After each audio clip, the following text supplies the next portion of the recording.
Welcome to On the Edge with April Mahoney Brains. Here, this is the spot where the conversation is pointed, the guests are sharp, and the responses are never dull. Welcome home, Brains. There's only one requirement to hang out on the edge, is that you open your big brain and close your small mind. Did you bring your thinking caps? It's time to put them on, because the conversation starts now.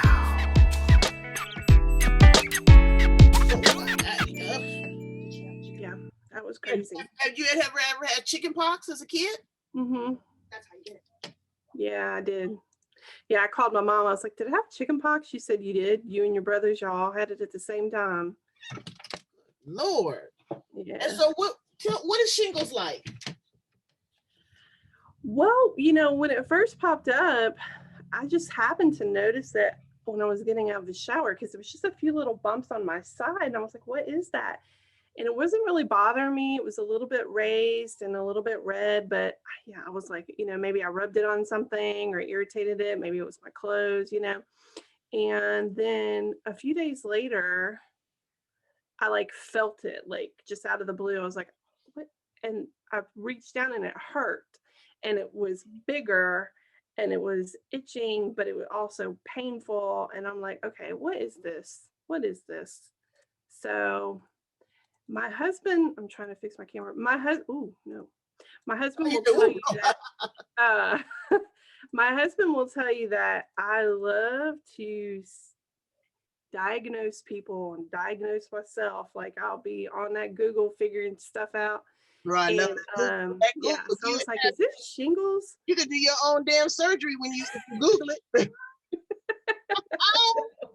And doctors hate that, right? So yeah, they do. Yeah.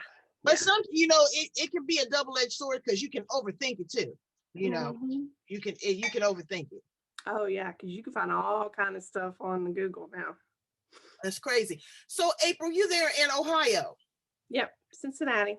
I know. How's the weather?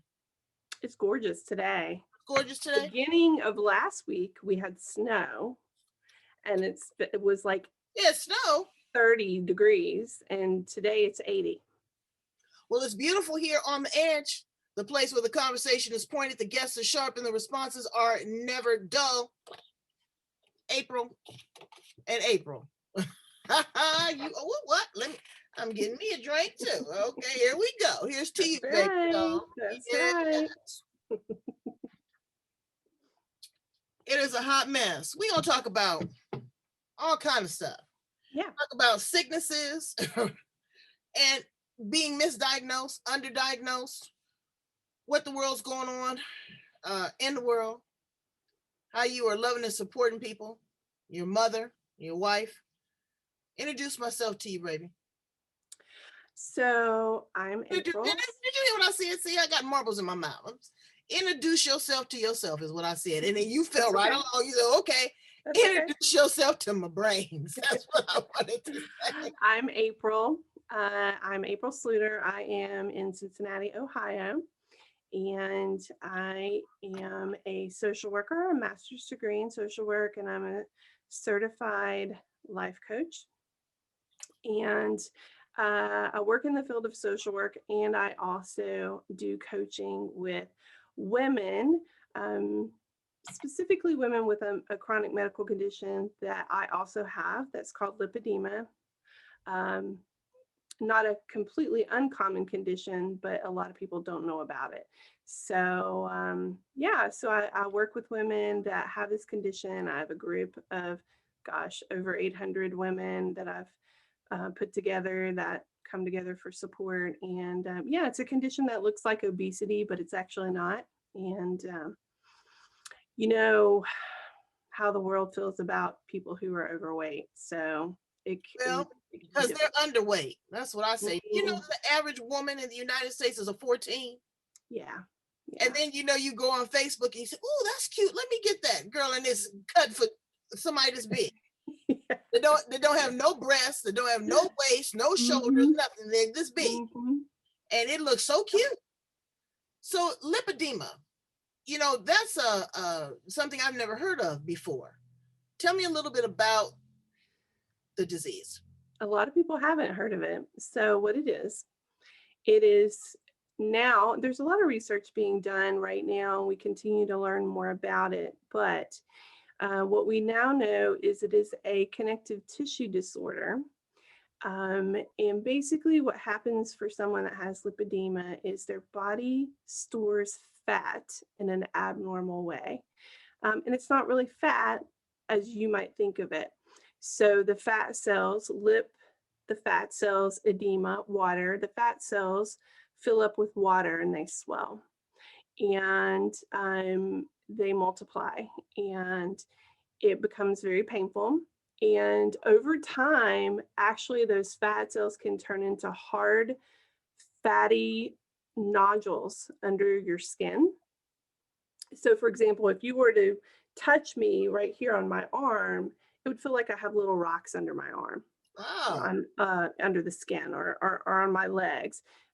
Typically, people with lipedema, women with lipedema, have it first shows up on the lower half of the body. So you think of the classically pear-shaped woman. A lot of pear-shaped women have lipedema, but they don't know it. But it's not, not all pear-shaped women, but that's what the woman with lipedema classically looks like. She's pear-shaped. So it's a woman who's quite much smaller on top of than she is on bottom. And the legs have a very specific look to them. And it is a progressive condition. And when you say progressive, is it kind of like an autoimmune disease? Your body is fighting against itself?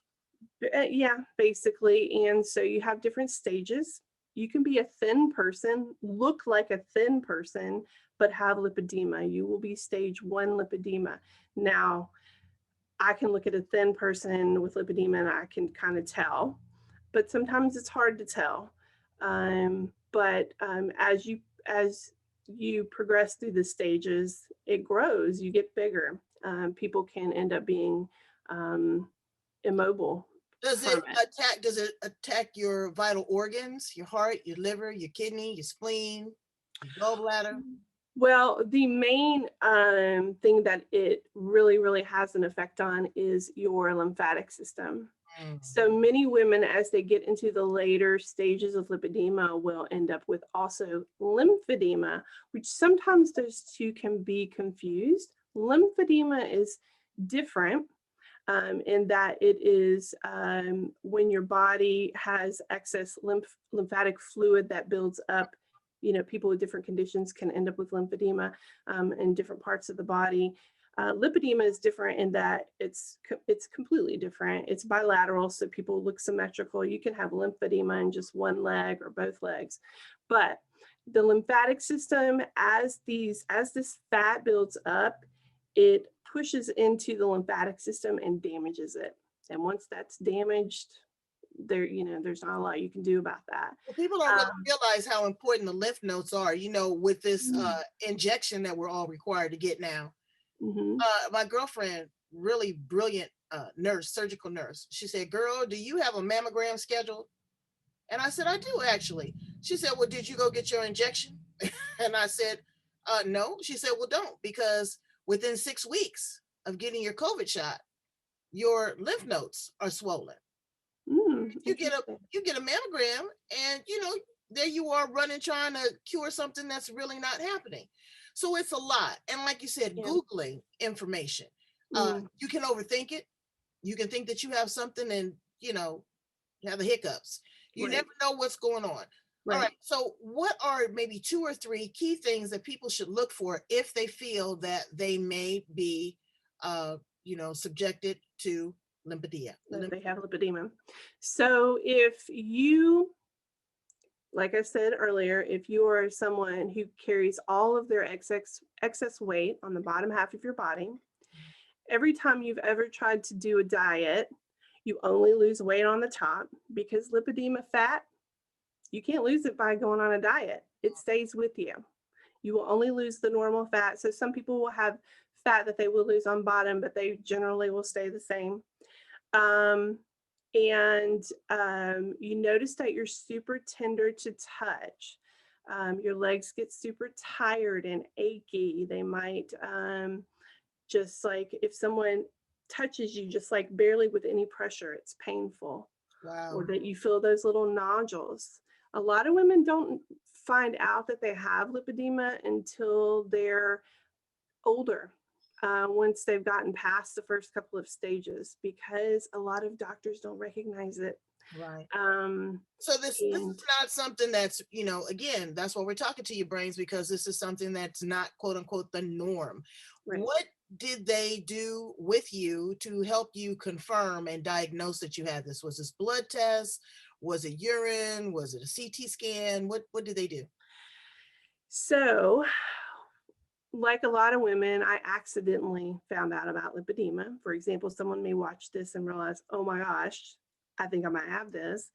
I was reading an article in a magazine that was an interview with a woman that had been a contestant on The Biggest Loser television show. Mhm. And the head doctor there told her she had it. She didn't know.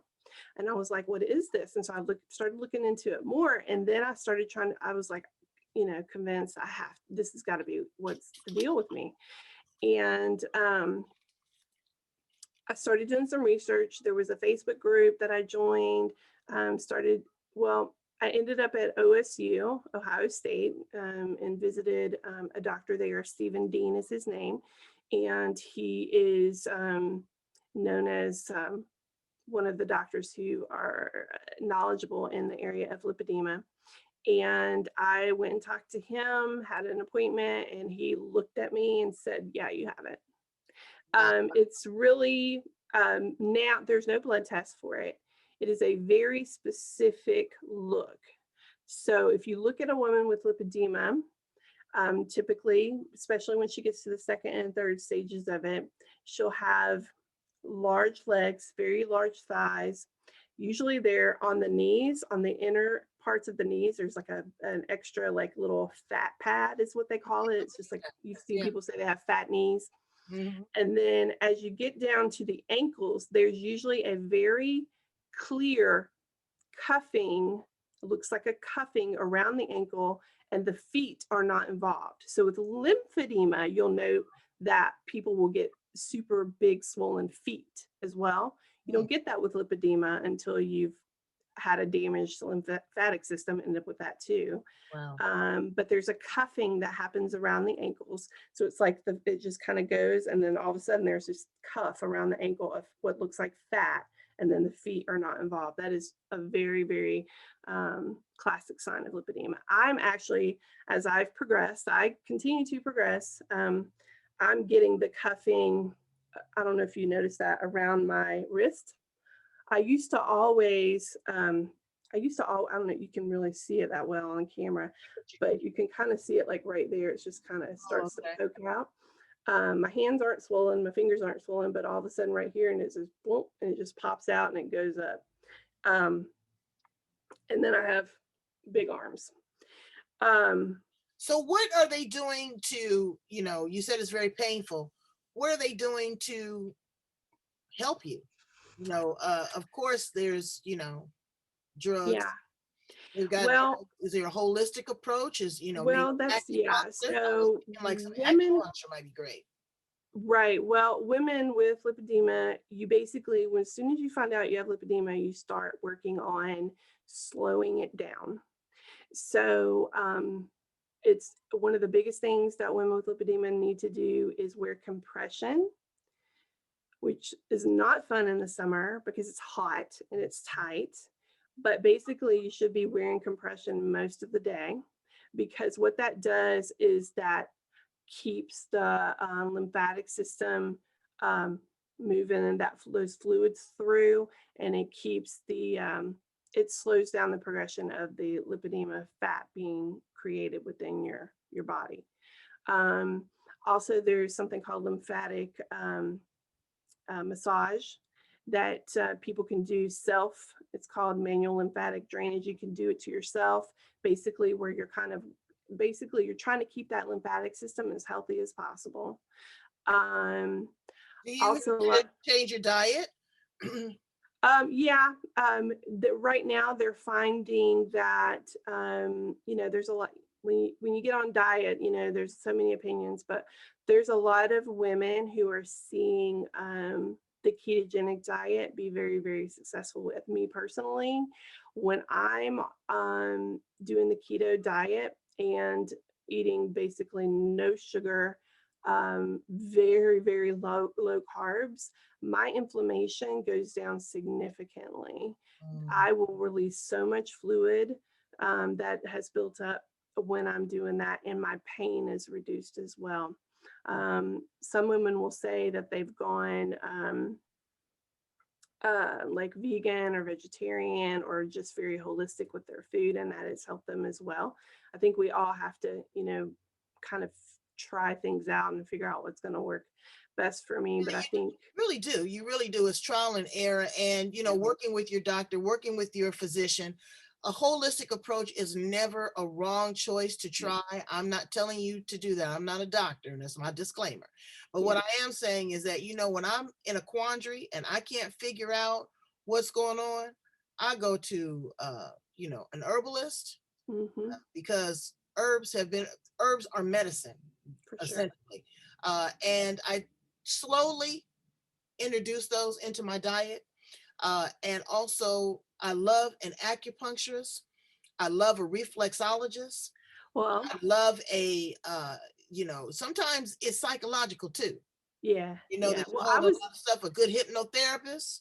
I was on Clubhouse. I don't know if you're on Clubhouse. I was on Clubhouse last night. It drives me crazy. It's too much noise. I was on there last night. Oh yeah, I know. I was on there last night and I was listening to a master teacher in Reiki. Oh yeah. And I was like, ooh, I might need to try some Reiki. That sounds like it's amazing. It's amazing. And it's a lot of energy work. And girl, some massage with your clothes on.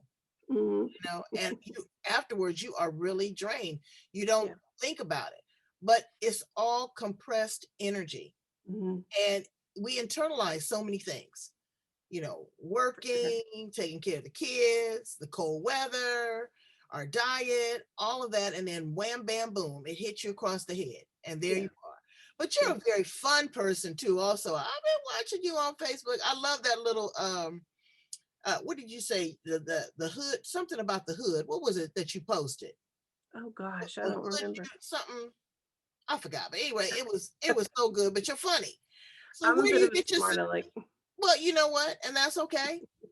As long as you don't get yourself in any trouble. I'm raising a couple of smart alecks too, boy. We are teaching them good. I tell you what, my girls, they've got me beat. Oh, you got 2 girls? Oh my goodness. So yeah, 11 and 17. What keeps you humorous? What makes you happy, and what makes you laugh? Well, for me personally, I feel like life's too short to be serious all the time. And I think that there's always something to be grateful for. I think there's always things that you can look around you and see that are amazing in your life. And I mean, that's what I try to, these women that I have in my group, and I'm telling you, some of them are just so sad because they're embarrassed about the way they look. They have people that don't believe them when they say they have a condition, and they just get in this place of self-loathing, and they're so negative and unhappy. And I'm like, listen, you got to get out there and enjoy your life. This is your life. And no, we're not all in the same vessel. And no, I wasn't blessed to have nice skinny legs and this different, I've got the figure that I have, but I don't know. I just choose joy. I choose to have fun.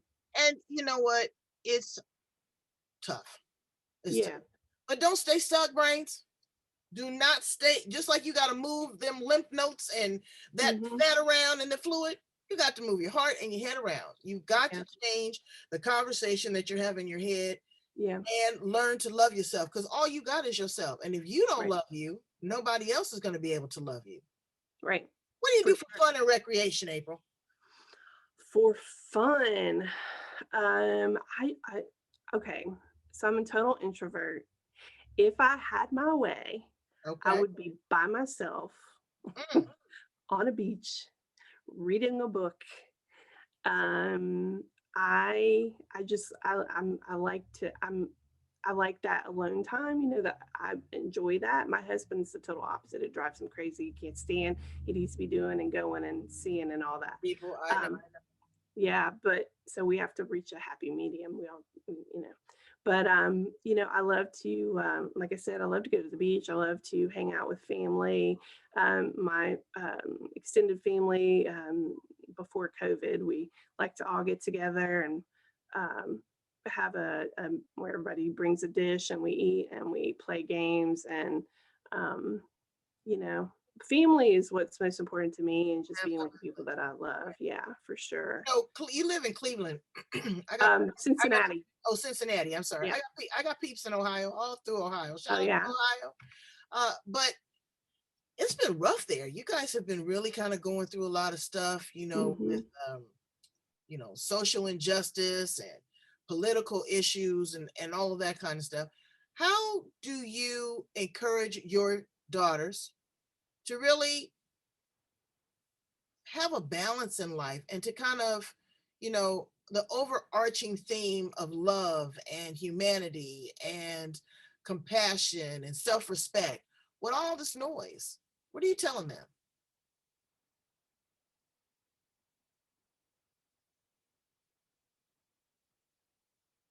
Now, April, I heard that there is some other medical options on the horizons, like a treatment, surgical treatment. What does that look like?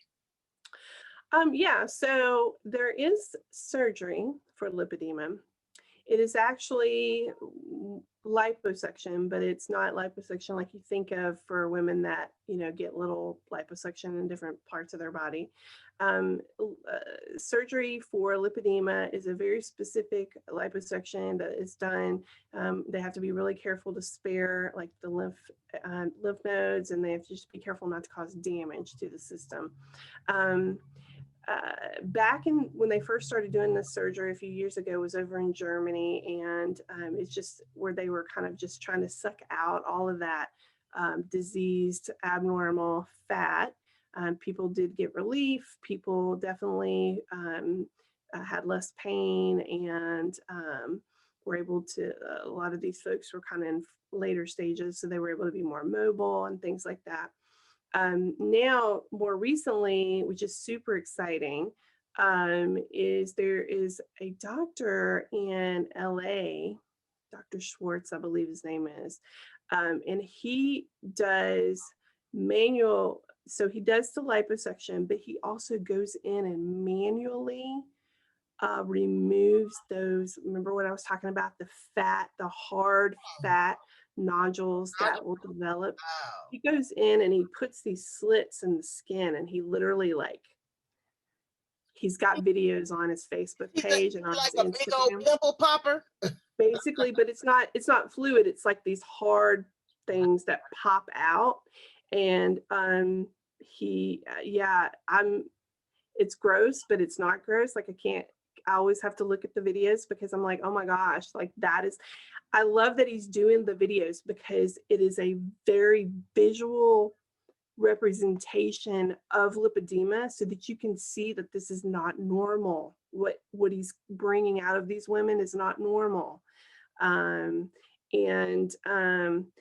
The issue with surgery is that most insurance doesn't cover it. Now, some insurance is starting to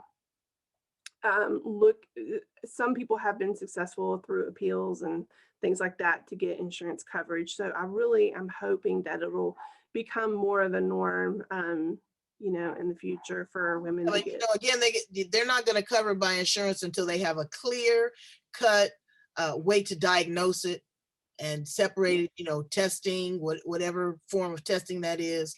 Yeah. And then insurance is always a dance. Yeah, they do have a code for it now, diagnosis wise or whatever. There's a code and all of that. But something that would cause you to lose work, would you be in that much pain where you couldn't be able to go to work, or you can't sleep, or Oh, for sure. Like as far as my pain goes, well, luckily I work from home, so that's a blessing. But Like if I'm going to the grocery, I know that I'm going to have to take it easy when I come home, because my legs will ache and hurt, and it can be very painful. Sometimes at night it will wake me up, especially if I haven't worn my compression in a few days. I know. And the correct compression definitely helps. So yeah, I hope to have the surgery one day, maybe one day if I can. I hope that your circulatory system gets a little bit better, that you don't have to have the surgery, because there's always risk with surgery too, of infection, of it coming True. back, so it's Right. not the be all end all cure. Here in the United States, we are so into, care, Yeah. because we don't have the cure. But what we Yeah. have to do is work on prevention. And Right. And when you have lipedema, a lot of the women that in the lipedema community literally have they have their daily rituals that they do, dry brushing, the vibration machine that you stand on, it kind of jiggles your whole body. That's good for your lymphatic system.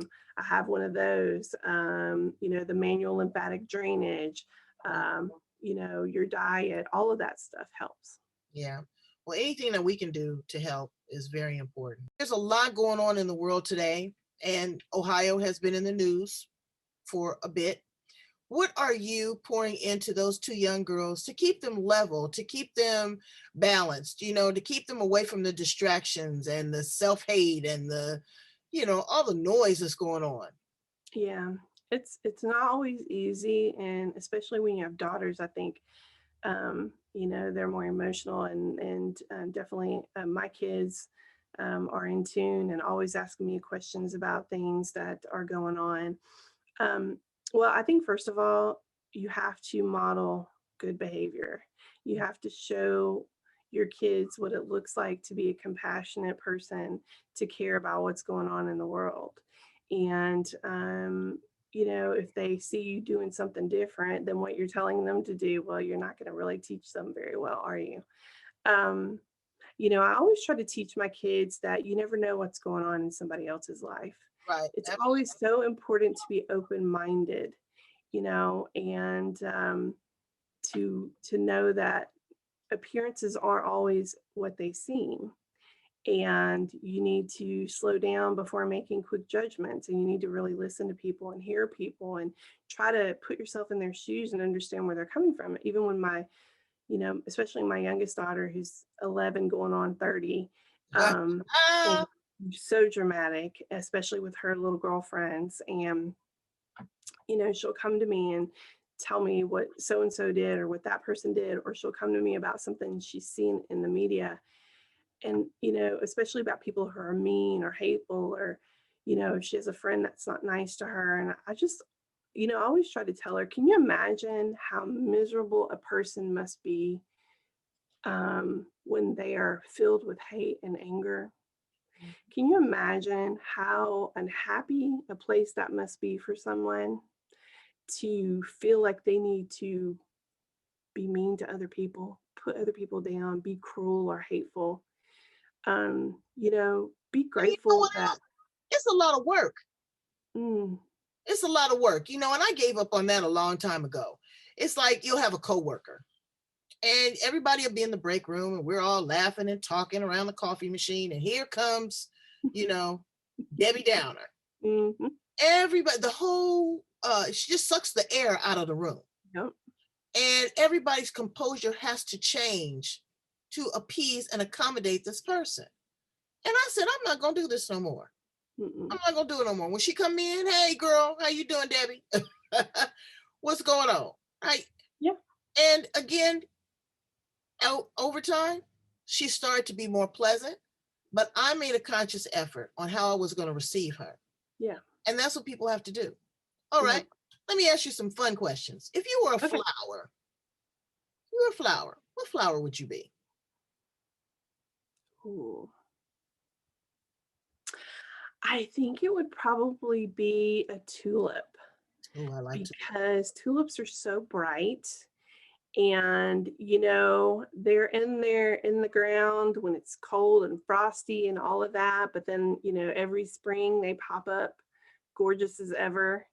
and they When just they make me completely bloom, girl, they're wild. Because I buy tulips all the time, and they are all over the place. Yeah, I love them. If your words had an odor, what would they smell like? What? This is interesting. If my words had an odor, what would they smell like? Probably lavender. That's good. That's good. What are 3 things that you can't live without? 3 things I can't live without. Coffee.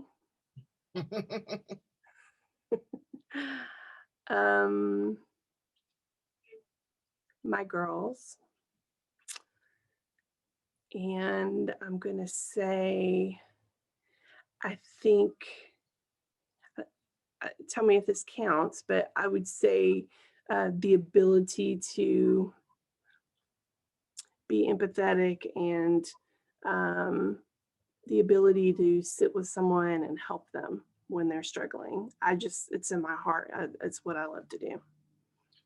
If you had a superpower, what would it be? Oh, invisibility, without a doubt.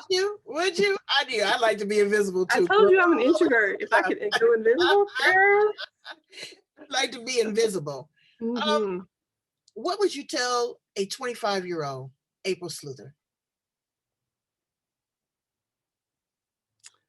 About anything?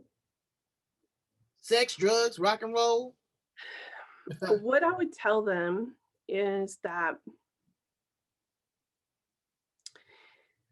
the key, in my opinion, the key to being happy in this world is learning how to love yourself just as you are, for who you are deep down inside, for your dreams, your hopes, for the good things and the bad things, because there's always lessons in the bad things that you go through.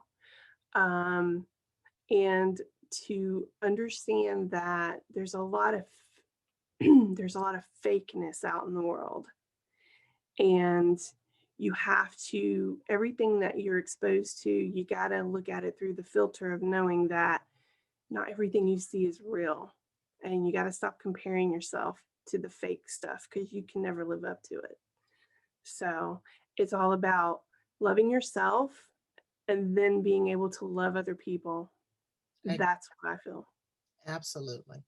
So you have been a wealth of information. I appreciate you. I value you. I'm so glad that you're feeling better. And again, lipedema is something that I wasn't aware of. I had never heard of it. I just thought I was fat.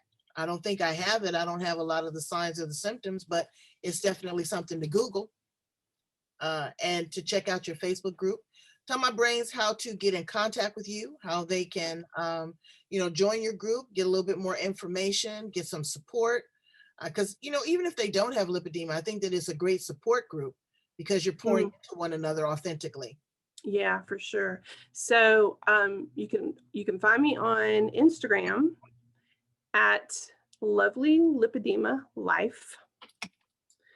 The name of and I also have a Facebook page called Lovely Lipedema Life that I kind of just post a lot of like articles about lipedema, information, things like that. The group that I have attached to that page is Lovely Lipedema Ladies. So you can reach me there. I also have an Instagram just with my name, April Sluder. I'm not hard to find. You are wonderful, and you are a wealth of information, and you are always welcome here on The Edge to, have a platform to talk about it.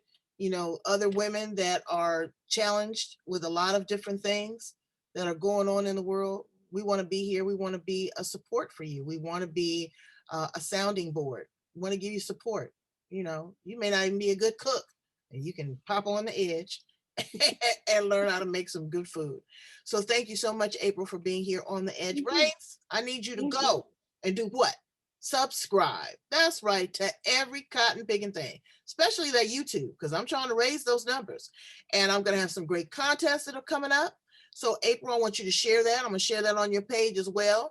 I got some new vendors. Oh yes, I got some new stuff, and I want to give it to you. I want to make you feel good. I want you to be happy, but I'm going to challenge you. I'm going to ask you, what are you doing on Feel Good Wednesday? And you got to tell me something spectacular and I'm going to hook you up. We got gift cards, we got clothing, we got food, all kind of great stuff. So always come and check out The Edge. April, thank you so much again. I appreciate you. It's going to be all right. You may be the woman that helps find the cure. Okay, you never know.